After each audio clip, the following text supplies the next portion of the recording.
Welcome, everybody, to another episode of Hollywood Kitchen. I'm sorry I didn't get one cranked out in June. June got a little more chaotic than I would have liked, but we're back, and I am so happy. Today, I'm joined by my friend Angie Snyder, curator of the Hollywood Heritage Museum. And today we're joined by Laura Geralds. And Laura reached out to me, which was so exciting. I love Laura La Plante. And when she wrote me an email, it took me maybe half a second to be like, absolutely, yes, I would love to do this. So, welcome to Hollywood Kitchen.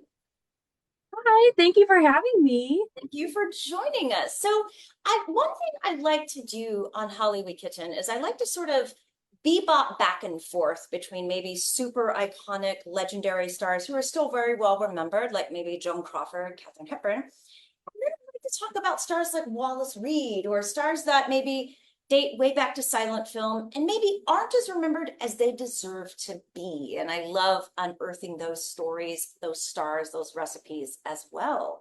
So, for those people who don't know and might be watching, tell us about Laura La Plante and tell us why she is interesting to you and why she'll be interesting to them. Yes, of course. So, Laura La Plante, she was born in 1904, St. Louis, Missouri. When she was about 9, her family got divorced and they moved to California. She had a cousin who kind of had some connections, which is what got her into the movies. So, she started off in comedies at the Christie Studios. And she kind of worked her way up. She did some westerns, some serials, and she finally got signed with Universal. And really, just her comedic ability is what I think really made her a star. So they saw this really iconic, really natural performer. And she did some incredible films with Reginald Denny. We've got her first one that was really important was Sporting Youth. And then a fan favorite, Skinner's Dress Suit. I would say what she's best remembered for is The Cat and the Canary, though, the 1927 mystery. But what I find interesting about her is that she was just such a nice person. When I was doing my research, everything I found was just, oh wow, this person, I would have loved to know her. She was so down to earth. She didn't let the stardom get to her head. And a lot of the times it didn't really seem like she even knew how famous she was. She stayed the same Laura throughout it all. So I think that readers and viewers would find that interesting about her because she's just someone that you feel like you can already know. Okay, sense. And what were some of the things that you found most surprising in your research? Yeah, absolutely. I would say something that really surprised me was the fact that she didn't really seem to care too much about her job. Like she preferred more of her family and more time with her friends. Like to her, it was a money-making thing. Like, yes, she took it seriously, but at the end of the day, it was just a job to her. Whereas when some stars came to Hollywood, it's like that was all they wanted. But really, she just wanted to get out of poverty and live a better life for her family. So I found that surprising because she didn't talk as, especially later in her life, she didn't miss Hollywood. She didn't really seem to, I guess, care about it as much. It's interesting. What pattern I kind of notice over and over in silent film, I'm sure you've noticed this too, Angie, is that a lot of times the young actresses, they are the breadwinner in the Yes. family. Like was, Faye Ray was, Laura La Plante. And that's got to be a truckload of pressure being responsible for mom, if there's a dad, the siblings, everybody eating, having a place to live. And you're like, what, 15, 16? I mean, I can't even imagine the pressure that that would be. Yeah, that's so true. Yeah, And she was the breadwinner. it seems that's a pattern. Like maybe some of these families thought, oh gosh, we're in such poverty, but we've got a pretty girl in the family. So hey, maybe that's a shot. And I wonder if that was like a thought of some of these families. Yeah, absolutely. Her mother, though, is like so incredible. It's one of my favorite parts of the book, her mother, Lydia. So Mhm. I think, because it's to me, it sounds like the real reason why Laura did star in the films was the mom was a teacher and she started to lose her hearing. So that's when she kind of had to stop being a teacher. She did some seamstress work, but it wasn't paying as well. So I think that her mother definitely didn't necessarily want her daughter probably working so young, but it just became a necessity. Makes sense. Makes sense. And you are the author of the new book, Silent Cinderella, about Oh, how to yeah, right here. Oh, it's show blurry. us the book. Tell us where people can find the book. Yes, you can find it on barnesandnoble.com and Amazon and bearmanormedia.com as well. Okay, excellent. So, one thing I want to do here is we'll talk about the food. I always like to make the food first because it'll get cold and or I don't know. I just like to kind of get that done up front. So we can make the food and then we'll do more of a dive into Laura and then we'll take questions from the viewers if they have any. Sounds So good. you sent me quite a number of recipes on Laura La Plante. So that was awesome. There was a gumbo recipe, which if the weather were cooler, I would be totally tempted to make. There was a fruit salad, which we talked about that, but we've done so many fruit salads. That was a huge thing at the time, I guess. So done the well, we skipped the fruit salad one, but I liked the summer barbecue spread, all these summer recipes. And so Angie and I thought it would be fun to make hot dog Malibu and potato salad a la plante. So the $1 million question here, did Laura cook? She did. Yeah, she knew how to cook, especially after she had her children. She was always cooking. I think there's a quote where she said, "My life was once in front of the camera, now it's in front of the stove." So she did really know how to cook. I mean, I don't know if these are real recipes that she made. It could have just been, stuff for the press. But it does look like something that maybe like she made at her Malibu beach house. So we can hope. Girl, that is very plausible. Yeah. True. Okay, well, we're going to start off by whipping up the hot dog Malibu, which is part of that spread. And I'm not getting paid to advertise any of this stuff, by the way, but I have a George Foreman grill for an apartment dweller who doesn't like to light fire. George Foreman grill is kind of amazing because you can make burgers, hot dogs, you plug it in, and then these little plates that are the grills, you pop them out, clean them, pop them back in. So it's kind of awesome. So, all right. So the hot dog Malibu, by the way, this comes from August 1931 Motion Picture Magazine. So, right, that was the source. So, a bran roll split and buttered on both sides with butter that has been creamed with mustard. So I took our bread rolls and I did put them a little bit on the George Foreman grill just to give them a little bit of a crunch. Where did my tongs? Okay, here they are. All right, I creamed some butter and some mustard together. Any chance to use my little kitchen paintbrush? I love this thing. So we can do you want to paint your roll there? Is Laura's Malibu beach house still there? Oh, good question. It's not. No, it's not. That makes me sad. Yeah. Ooh, I love a good beachfront cottage, and I noticed they've gotten away from that, and now they're all these gigantic McMansions, and I'm like, no, they should be beachfront little cottages. That's just more, I don't know, more charming to me, I guess. But For sure. But the one house that she lived in for a good portion of her life is still there. It's 620 North Maple Drive in Beverly Hills, and it looks the same as it did in the 20s. So that's nice. I think we need a field trip. Yes. We'll go take pictures. Okay, so we mixed the cream, not sour cream, the butter and the mustard, and we spread it on the roll. Okay, lay lengthwise on the grill, leaf of lettuce, 2 wafer-thin slices of tomato, and sprinkle with salt. Okay, so we've got our lettuce. And, Thank you. sure. Okay. We should use tongs for those things. Okay, I got it as wafer thin as I was capable of getting. Let me put it to you that way. Okay, so we're gonna add the tomatoes to the bun here. Sure. Okay, add the tomatoes. Right. Let's see. And sprinkle with salt. I got this pink Himalayan sea salt. It sounded so fancy. That's all we use in our house too. Okay, split the Frankfurter. I got turkey Frankfurters, and one thing Angie and I were talking about is we like to make recipes that are pretty versatile. You can get beef hot dogs, you can get the big sausages, you can get turkey hot dogs, which is what I did, or you can get the vegan Beyond Meat. So I like a recipe that you can kind of customize to your palate or your tastes. So I grilled these on the George Foreman grill. I think they look pretty nice. All right. And then it says split the Frankfurter, but I don't think these are gonna split real well like a huge sausage would. So we might have to skip that step. And then you fill the Frankfurter with finely chopped onion and minced pickle. My mom got me the coolest thing for Hollywood Kitchen. It's a mini chop. Because before I got this gadget, I would just sit with a knife forever and cut things up. You basically put things in this little thing, hit a button, and it's like dust in 5 minutes. It's kind of amazing. So I got a bunch of onion and pickles and put it in the mini chop.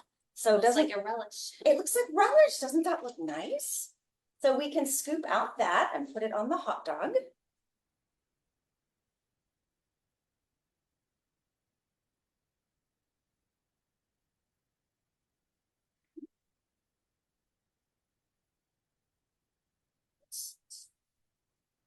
Okay, it looks really nice. Okay, put together in a roll, press the roll together, and presto, hot dog Malibu. So these look very pretty, very colorful. Perfect, easy, quick thing to whip up when you're entertaining in the summer. And I figured since we're already at it, why not make a side dish to go with our hot dog? So I had a few questions though about the potato salad because I got 3 cups of cold diced potatoes right here and 1/2 cup of finely chopped celery. Again, the mini chop, amazing, amazing. Okay, I'm gonna put the celery in here. 1 onion sliced paper thin, which that's already also in here. And then the shredded parsley. So I'm gonna add parsley. Now, the one part that was confusing to me, okay, I did rub the bowl with some garlic and spread that around the bottom of the bowl. But it says to add 1 and 1/2 cups of cream mixed with mayonnaise and half and half. Which is a thickening agent. Okay, it's a thickening agent. For some reason, I got it in my head that would make this whole thing like a soup. And I thought that was a little. Yeah, because milk would do it, but the cream is thick. And then once you mix it with the mayo, it's just gonna add that extra. Okay. I guess I didn't think that would work, so I didn't do that. However, I think we can still make this work. Okay, so we've got the onion, we've got the parsley, we've got the celery. Now it says put into a bowl, rubbed with garlic, mixed with, okay, a dash of celery salt. Oh, thank you, Angie, for bringing celery salt.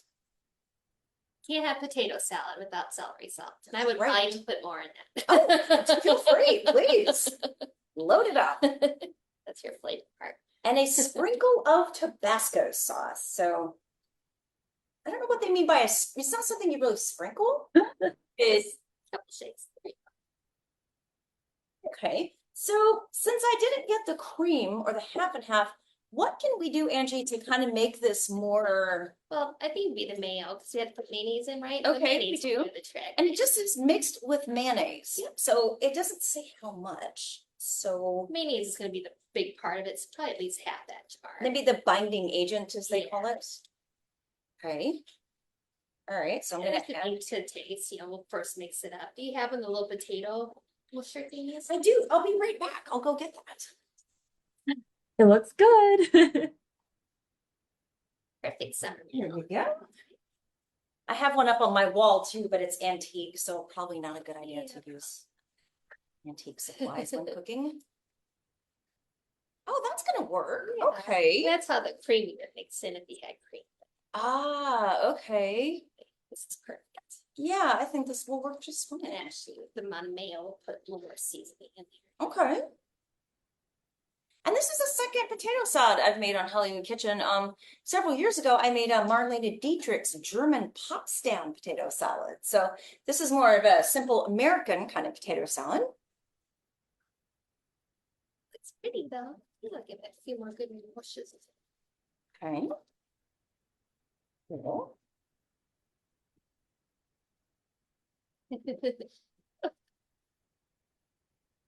And I didn't get around to this, but I did read in your book that Laura La Plante was such a huge star in Egypt that they put her name on top of cakes in Egypt because it just made the cake better to have her name on it.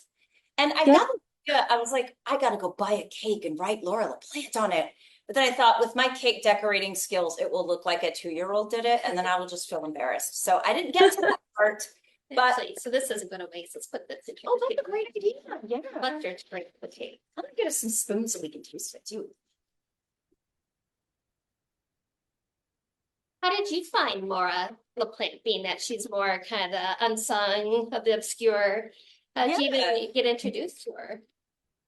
Yeah, well, so I was writing my first book, which is called Help, It's 1928. So I was really into the 1920s. And because my own name is Laura, I was like, I Googled 1920s Laura, and she popped right up.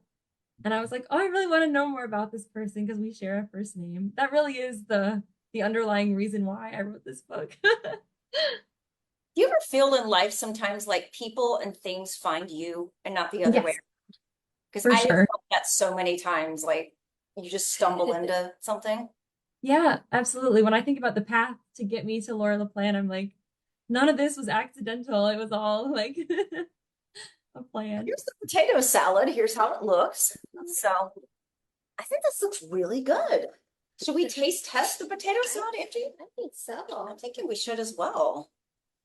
All right, should we do a potato salad toast? And by the way, the spoons we're eating off of are 1925 photo plate spoons with little stars engraved on here, and there are signatures on this part. And unfortunately, Laura was not in that collection, but I still felt it is on brand, therefore I should use it. So, all right. Should we do a toast to Laura La Plante potato salad on the plant? Mm. It's good? Mm. Maybe. While you're talking, I'll take a photo before I dive into it. Oh, yes. We'll be eating while you talk about Laura La Plante. That sounds good. Yeah, like we were talking about earlier, I was saying that my first Laura La Plante, of course, was The Cat and the Canary. I really like the filmmaker Paul Lenny. My introduction to classic Hollywood was the Universal horror films of the 30s. I saw those as a little girl, and that's why I'm sitting here today where I am. But anything that was macabre or gothic, I was like in. And I saw Cat and the Canary, and I thought it was so stylish and so interesting and so influential, obviously, because all the 30s movies that would follow owed a debt to that, for sure. And then I also saw the film The Last Warning, which I tell people Flicker Alley, which is a small DVD retailer company, or they restore films, they release them on DVD and streaming. They have The Last Warning on DVD, and people can get it that way. Because for a long time, I didn't even know you could see that movie. So I'm really glad it's now available. But that's also by Paul Lenny, as you know. And those two films were kind of my gateway drug to getting into Laura. So for me, I go to the San Francisco Silent, as we were talking about off camera before. And they are Team LaPlante up there, because I have literally seen Cat and the Canary, Skinner's Dress Suit, Poker Faces, and Smoldering Fires all within the last couple of years up there. So I always feel like there's nothing wrong with seeing Silence on DVD or Turner Classic Movies, but seeing them on a big screen with a live audience, to me, that's like the coolest thing in the world, you know? Yeah, that's amazing to see Yeah. it the way it was intended. Yeah, and it's fun to see her in a comedy after you discovered her in like horror thriller. It's like, oh, there's more to this person. They can do more than just. So it's really kind of fun to see the different sides of a person's talent.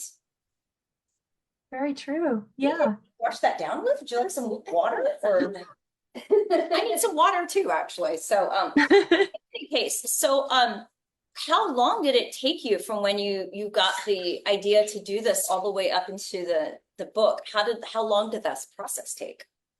Yeah, it was about 2 years from Okay. like very start to release. Does she still have family or descendants that She you? does. So her son Tony, he lives in Los Angeles. I couldn't get a hold of him though. I did try. And then her grandson Evan, he is also in Los Angeles. but her daughter passed away in 2013. Okay. And And did she they has still cousins. have like diaries or memorabilia or anything from her acting career? Or No, I mean, I couldn't find any type of like scrapbooks or journals. So I don't know if that's still kept within the family because it doesn't seem to be in any archives.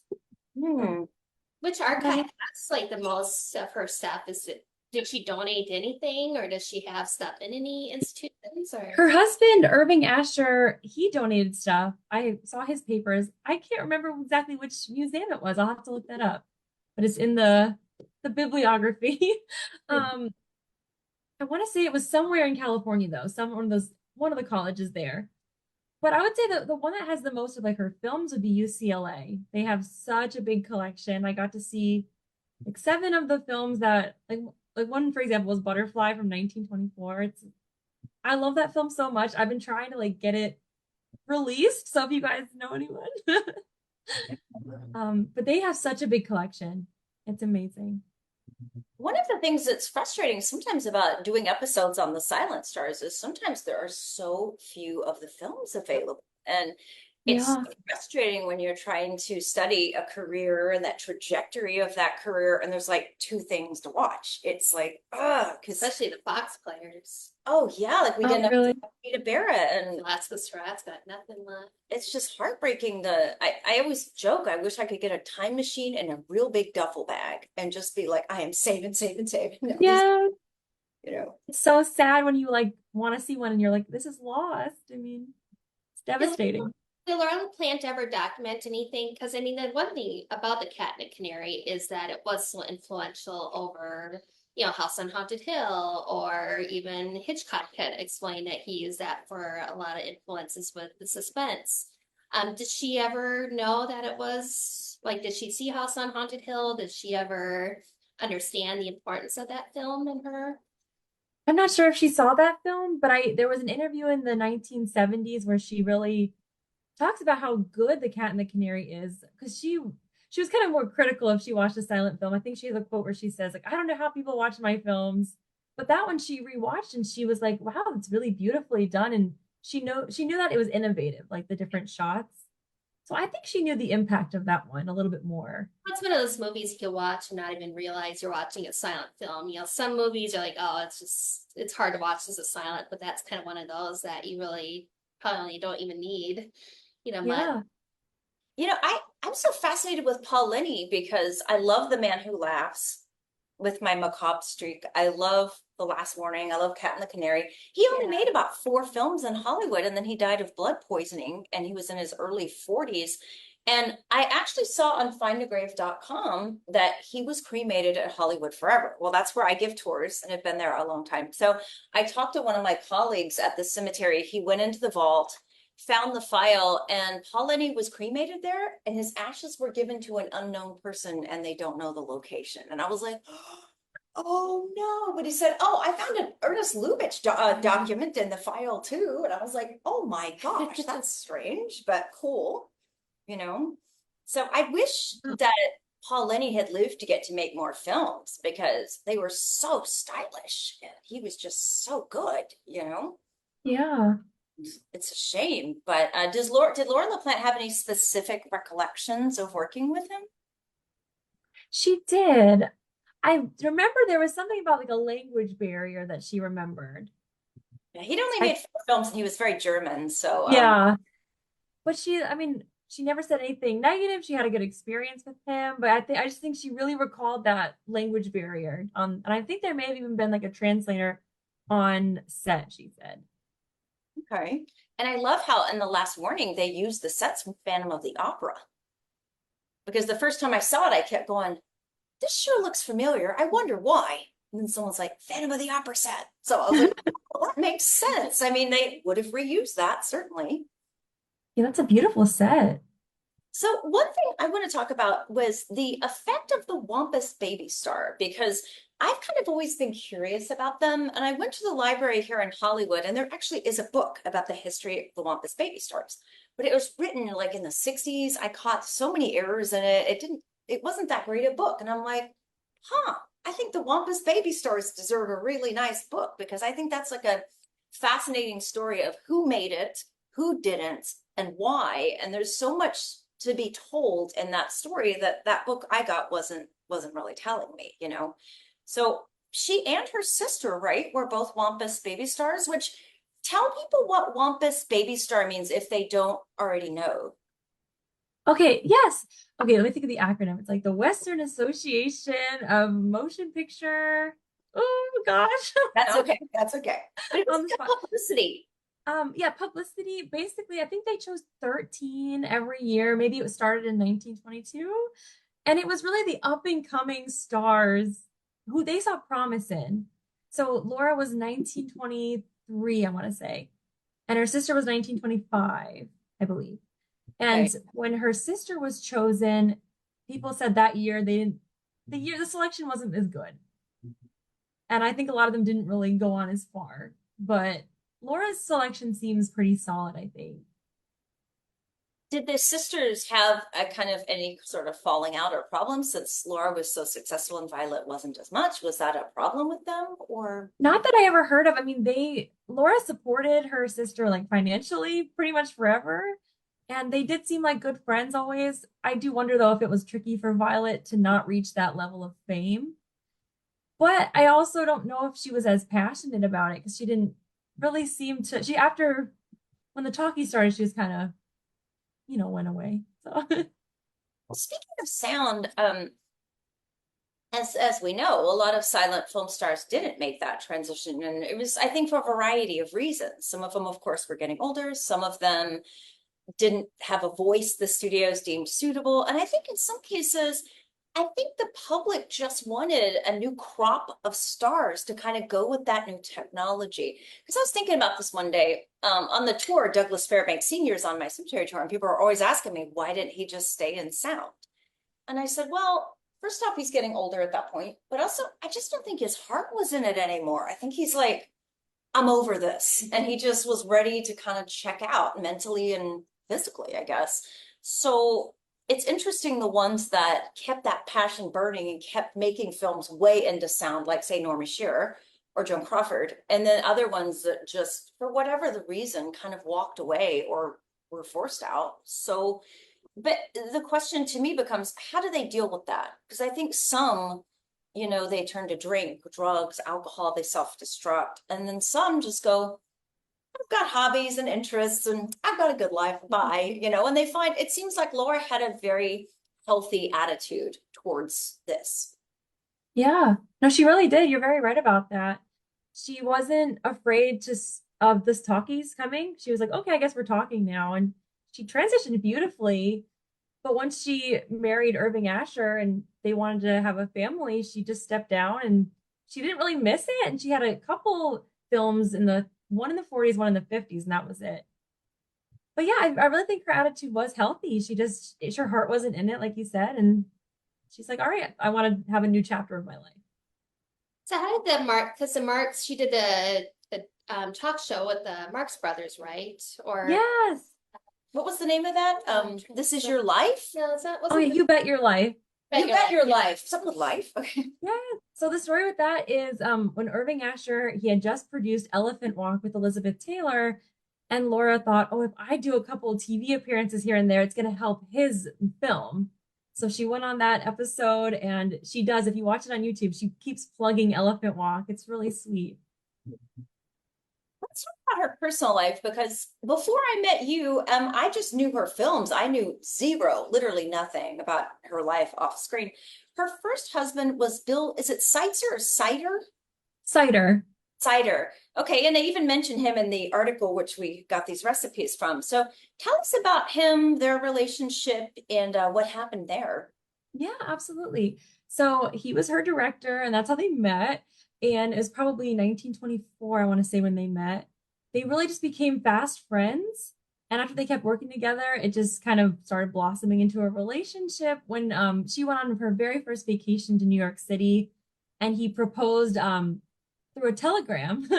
And she said yes, but she kind of thought it was already like she already knew they were going to get married. So it was just kind of more of a formality. They had a really good relationship, honestly. They got married in 1926. And I would say, I think it was about 7 years they were together. Towards the end, they just wanted different things. She really wanted to go abroad to London and he just wasn't interested. And at the time, he was falling in love with Marion Nixon, who he ended up marrying. And she was falling in love with Irving Asher. So it was really an amicable divorce. And they remained friends forever. She went to his funeral and they would, yeah, they had a very healthy marriage, healthy falling out. I mean, By yeah, Hollywood standards, this is real rare. it is. Yeah. All this stuff is pretty rare, right? Yeah, she's special. Yeah. Happy, well adjusted. That didn't happen in this town. I know. That's kind of like Theda Bar, though. I mean, her husband went on to keep directing, and then she just was able to retire, but still have the same life that she lived in Beverly Hills and all that fun So stuff. there were some that avoided the tragic They saw the curse. money coming in. Yeah. And so okay, when did she divorce Bill, the first Yes. husband? She divorced Bill in March of 1934. And Okay. then she married Irving on June 19th, 1934. So again, pretty much right after. Okay, and that was the husband where she had the two children and Yes. And they stayed together until his passing in the 80s. So they had a really happy marriage. okay. Very cool. I read a quote in your book also where she talks about when she got her first marriage, how people thought she would immediately retire and stop working. And she made a comment like, are you kidding? I love the work. I can be a wife and have a career too. And I was like, wow, that was 1926. That was a Yeah, pretty big statement for 1926 to make. So absolutely. I think she's Yeah, kind of ahead of her time in this regard. I think so. Yeah. And it's just weird how they immediately thought, okay, she has a husband, she's gonna retire, but I guess that was just the times. But I think because they both worked in the movies, she said that keeps us close because we can like talk about our work and they worked at the same studio at the time. So it probably did help their relationship going into work and out at the same car and yeah. Okay.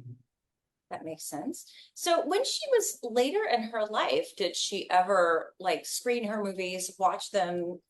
Did she have any Norma Desmond tendencies of kind of reflecting back on that period of stardom? Or Not was really. No, she didn't like watching her films. And she also didn't really even like doing interviews. So a lot of the times if she was doing an interview, Irving Asher would be there too to kind of talk almost for her to remind her of things to say, or like he wanted it well documented. She just didn't view it like it was all that special, and which is sad. I think Kevin Brownlow said she was one of the worst interviewers or interviewees that he ever had just because she didn't really want to discuss it. Did any of her kids get into acting, considering they kind of come from the Hollywood royalty, or? No, I mean, so Jill, her daughter, she was in marketing. And then Tony, I mean, he wrote songs for like the Beach Boys. And I know at one point he worked for Mattel and helped them with like the Barbie slogans. So I feel like that's like more in the industry, I guess, with the songwriting. But no, they never went into acting. that's interesting? Because It you'd is. think that's the family business and you have an in, you would want to take that in. But then Yeah. again, Angie tracked down Tyrone Power's grandson, TK. And while he's drop dead gorgeous and has genetics like you'd not believe, he just has like zero interest in being an actor, like none. Which Lord Wow. knows if he wanted to, the world Oh, would be yeah. his, but he just doesn't want to. So it's kind of interesting the extremes. You either have people that they want to do exactly what their parents did, or they're just like, no way, I want nothing to do with this. So it's interesting how that affects different people. Yeah. Maybe they even saw like a side of it they didn't want to get involved in or heard stories and they're like, I'm gonna have a more, 9 to 5 type job. That makes sense. I know she lived to be 91 and she was at the motion picture Country Home, right? Yeah, she was. And then she was cremated and scattered at sea. So there's nowhere for us to leave flowers or I visit. know. I wish there was a place. I heard she has a memorial, like a tree at the country home. Okay. Yeah, but no gravesite. And her husband, Irving, he was buried, I believe, in San Diego. So Okay. we could leave flowers there. we love cemeteries so much here. I always Yeah, kind of feel this sadness that like, There like is no there's place. nowhere for me to leave something. I need like a physical space to grieve. But then I think, well, I'll just go watch their movies. I'll just go read yeah, about it. I try to find some way to keep them alive in my heart, even if it's not like an actual headstone or something like that. that's true. Yeah, we can always go to the ocean, right? Or her house. You said her Beverly Hills house is still there. Yeah. That like white on rice, we're on that. Stay tuned. I got to go see it last year and it was just so special and I wish I could go in, but I know. Like take me on a tour. You could always write letters. We do know people that have written letters to the people that own those kind of houses if they're researching that star, and they've actually gotten to go in, and there are some people that have a real understanding of the importance of that, I think. Yeah, that's a good point. Yeah, definitely. So did she like working at Universal, by the way? She did for a while and then she didn't because she never had a break. I know that was pretty common back then where it was like one film, you almost two films at the same time sometimes or just back to back to back. Yeah. So it got to a point where she just couldn't do it anymore. And she wanted to go freelance. She took a break off, like a little year off and then went freelance because it just was very demanding. They worked people into the ground. I mean, I'm surprised Yeah, Joan Bell ever slept for like 10 years at Warner Bros. Well, Because they said Claire Bow was kicking them out almost weekly, so that's yeah, I mean, it's kind of brutal, and I'm sure they had no way to, regulate hours or anything like that at that time. So for sure. And she said the talkies made it even harder because it's like now we're memorizing lines and a lot of that was at home. So it's like you're almost still working when you're home. Like, yeah, yeah, it never stops. for sure. So she just got tired of it and yeah, she was doing a film and she was like, I can't do this film anymore. So she didn't finish it. And she did King of Jazz. That was her very last Universal film and she was done. So she broke her contract and they were okay with it. I was going to bring up King of Jazz because I was lucky enough to see that on a big screen, I think at the Academy. And one thing that was so cool is the Technicolor in that. I don't know if you call it two strip or what they called it, but I love the tangerine orangey color with the robin's egg green. And it's such like a hypnotic movie. And to my knowledge, that's the only color footage of Laura, right? Yeah, no, you're right. I never thought about it like that. Yeah, the only color footage we have. That is a fun film, though. It's just, and Bing Crosby, I want to say that was his first film. That's And pretty cool. it's such a dreamlike kind of movie. I don't know about you. Yeah. I'm seeing that I kind of feel like in this dazed kind of alt Yeah. reality because of the colors and the musical numbers and the kind of surrealistic beauty of it. That must have been amazing on a big screen. Like, that's how it was intended. Was there anything of Laura that you wanted to find but you didn't find? Like, was there any Yeah, for sure. that you I would, really? yeah, I mean, there was a lot of gaps in her later years that I just was like desperate to want to fill. And I feel like if I could have contacted, her son and her grandson, they may have been able to fill those gaps. So, but someone had a good point. If I ever do get in touch with them, I could release like a expanded edition. So, Oh, definitely. Well, let's see what some of our viewers are saying here. We've got some questions rolling in. Let's see. Okay. Such wonderful guests. Yay. Okay. Excellent. Okay, there is a street named after her in Agora Hills, Laura La Plante Drive. there I is. know this. Okay. Well, And why that's Agora Hills? yeah, that's Yeah. kind of random, but cool. So I'll start by saying that I went to the street. It was not like I expected. I've never been to Agora Hills until that time. And it's just like this little cute neighborhood and it's like, again, I hopped out of the car. I was like, Laura the Plant Drive. The legend is that they wanted more people to move there. So they were like, we're gonna get screen starred, like their names. Like, so they were like, Laura the Plant will give you a street name if you promote this neighborhood to get people to Uh, move there. this So was a that's the legend.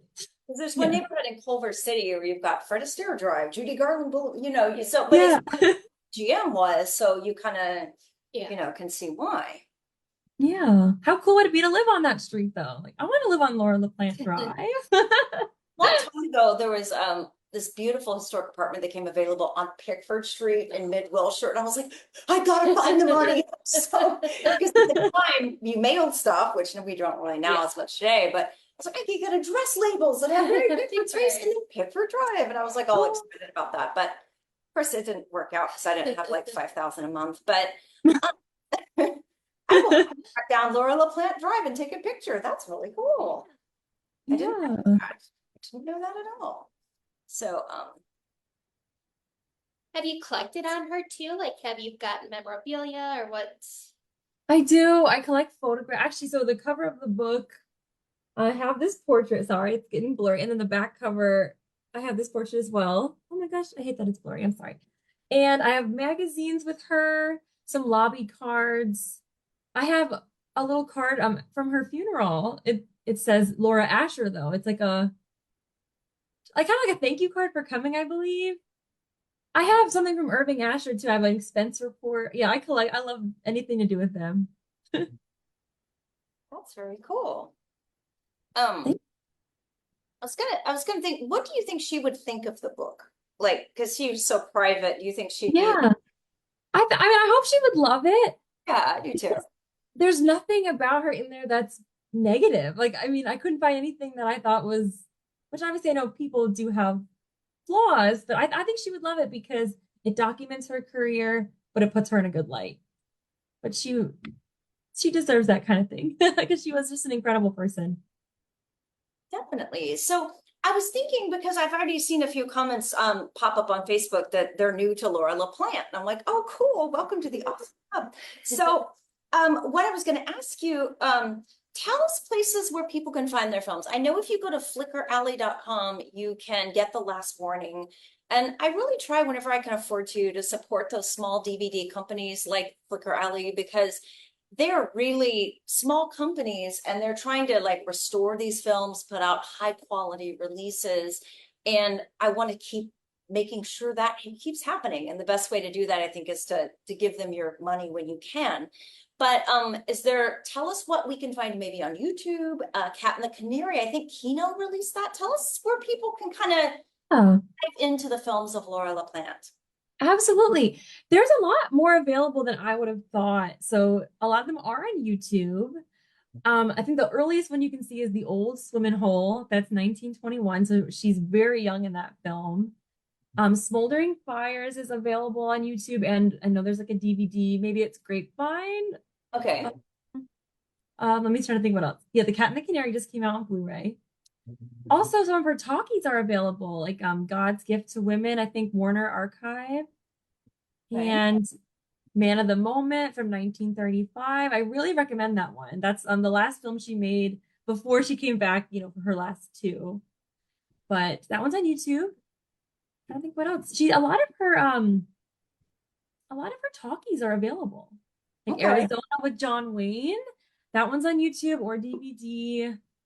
Gosh, there's so many more. I'm gonna forget. Skinner's Dress Suit, you can see. I think that one's part of the Edward Norton DVD box Yes. because it's not like, you know what I mean? That's part of that, I think. Yes, you're right. There's like they had an official release. I forget which other one comes with it though. It's like Oh Doctor maybe for I think so, Reginald Denny. yeah. And then Poker Faces just came out a year ago, I want to say, on Blu-ray, I believe. Sorry, this is so haphazard. A lot of them are more available though. I was surprised. Lonely Wives. That's a great one with Edward Everett Horton. And she slides down the banister. Oh, so fun. She's just delightful. I mean, like when Yeah. I first saw her, I was like, what a joyful, delightful, fun person. Like you definitely remember her, because Yes. when you see a lot of movies, it's easy for things to kind of go in one ear and out the other. But in her case, I remembered her and I've never forgotten her from when I first saw Cat and the Canary up till, today. Did she say friends with any? You mentioned some great co-stars. Was she close friends with any of them up through the rest of her life? Sometimes there's so certain ones that they still gather for dinners even when they're 60, 70 years old, or Is there anybody that she stayed really close with? Yeah, absolutely. Edward Everett Horton for sure. I think they lived pretty close. She was really good friends with Billy Dove. They lived in a similar residential area during retirement. Reginald Denny, she always spoke so highly of later in life, so I would think that they kept in touch. And when she was at the country home, his granddaughter came and visited her. So I feel like they did keep in touch then. Yeah, she had a lot of friends in the business. Just yeah, a lot of people retired, I feel like in Palm Desert. So they would just kind of all, get together. Joanne Kemper is asking, you may have already mentioned this, but how long did it take her to write this biography? Yes. Um, it was about 2 years. That'd be from like the beginning to the end. But a lot of that was research. So I would say like maybe the true writing part, once I gathered my information, was maybe 8 months. I do work pretty fast. I don't know. It's just when I get something in my head, I'm like, all right, let's go. Cool. And for those who are new to meeting you as your first Hollywood Kitchen, tell us about the other books you wrote because I thought that was kind of fun. You do books called about time travel, and tell us about those. Are they young adult books? Yeah, Okay. they're absolutely. Thank you for bringing that up. So yeah, I write for middle grade age, like, and young adult. There are time travel stories, which is again how I got into the 1920s, actually. So the first one is Help, it's 1928, and a character accidentally finds herself back in the 20s and has to get out. And then there's two more that are of a similar concept. They go back to the 1880s and then the 1950s. And the 1950s one, which just came out, that one's about old Hollywood. So it's probably my favorite because I got to bring in some both things that I love. And she meets an actress who looks just like her and they switch places. So that's pretty fun. But yeah, I would say that's the gist of them, and they're available on Amazon. Excellent. Excellent. I don't see any other questions popping up on Facebook, but that said, for some reason on my phone, I only see a few questions and then I'll log off and like 10 minutes later, there'll be like 20 new Oh, I can see at the time. So I don't know if you'd be willing to go in there and answer any questions yeah. um, that crop up. I wanted to ask if you know off the top of your head, how many Laura LaPlante films are actually lost? That's a good question. I would say like maybe 35%. A lot of hers are available. Okay. I don't know That's a if that's, good survival I'll rate have to for go through my list and like, but yeah, a lot of them are available in some okay. archive or another. Okay. Very cool. Um, did you know where to start when doing your research? Joanne Kemper is asking that. Oh gosh. No, this is my first biography. I was like, all right, I let me start with basic facts. What were her kids' names? What was her husband's name? Like, where was she born? From there, I mean, it was just kind of figuring it out as I go. I think I started with fan magazines. That website, Media History Digital Library, is like a godsend. Oh my gosh, that site, there's like Fire the Wheel, and that website is Yeah, mankind innovations. I truly believe that. yeah. So I would say that's how I started. And then I'd find one thing and be like, wait, that's interesting. Maybe it's a different person that she knew. I need to research them a little bit and maybe I'll find some stuff with her. So it's really like a snowball effect. Very good. I get some late viewers now. People are asking all these questions that we've already addressed, but that's okay because I still want to. Someone said, does she have relatives that are still with us? So tell us again about Laura Yeah, Plante's surviving relatives. absolutely. So her son, Tony Douglas Asher, he is still with us. He's in his mid 80s. He lives in Los Angeles. And then his son, Evan Asher, is in Los Angeles as well. But no, her daughter did pass away in 2013. And she also has lots of cousins. I've had many cousins reach out to me and they a lot of times I haven't met her, unfortunately, but it's still really cool to be like, oh my gosh, you're part of the family. So lots of surviving relatives. Definitely. And did she do any? I know she was on the thing with Groucho Marx, but did she do any like retrospectives at any film organizations? I'm kind of guessing maybe no, but it could be. I mean, would she have done that? Yeah. there was a festival, it's in the book, where they smoldering fires. It had just been found, and they were like, okay, let's view it, like let's premiere it over here. And so she got to see that with Clarence Brown, the director. That was in the 1970s, I want to say. And Right. she was surprised by how well it looked. She was like, oh, this is good. Very cool. So I think some of them died without feeling that love or appreciation or this feeling Yeah. forgotten. And then there were other ones like, say, Buster Keaton, Chaplin, that they got to see the love and the appreciation, and they got to realize that Influence, yeah. their influence was gonna remain. Yeah. I think Kevin Brownlow was a big part of her realizing people still cared, because he would always write to her and tell her the discoveries. Oh, we just, found this film, or and he wrote to her until she passed away. So, and I got to see a lot of, like, he sent me what he wrote to her. I didn't see her reply. I'm not even sure if she did reply, because he would always close the letter. You don't have to reply. I just want to let you know that we still care for you. So, what an incredible person. Is like my guiding light because when I first moved to Hollywood, one of my first jobs was working at HBO. Now, this is the year 2000, a long time ago. And we still had these big things called VHS tapes. And we had a tape vault at HBO. And I was in there one day retrieving something for my boss, and I see the entire Kevin Brownlow Hollywood series. And I looked over at it, and the tape room manager goes, "Ah, we don't want those. We're probably just going to toss them." And I go, "Like hell you will." And I ran down the hallway, got my backpack, shoved the entire collection into my backpack, and just took it from HBO. But I was like, if they're going to throw it away, I will see to it that they don't. And those are so influential. And I've been very lucky to get to meet him. And I like you. I mean, I'm just so amazed by his kindness, his support, his willingness to meet people, answer questions. I mean, I think almost everybody that loves silent film owes Kevin a tremendous debt of gratitude. Yes, no, it's so true. Absolutely. That documentary is incredible. And actually, a little story, but Laura, he wanted Laura in it, and she just didn't want to be on camera. And at first, he was like really trying to get footage, and she was very adamant, like, I don't want to be filmed. So it's such a shame to me, because I would have loved if she could have been in it. But I guess she just had her reasons, and probably a little bit of insecurity. She really struggled with that throughout her life. Oh, Yeah, sad. that makes me sad because she's so fabulous. I know. It's like, I don't think she saw what we see in her, which is sad. And for those watching that don't know, you can find the Hollywood series on YouTube because I asked Kevin once about it coming to DVD, and he said because of all these rights issues, there's no way that would ever happen. So I think YouTube is probably, if you don't have a VHS player, YouTube is like the way to see those.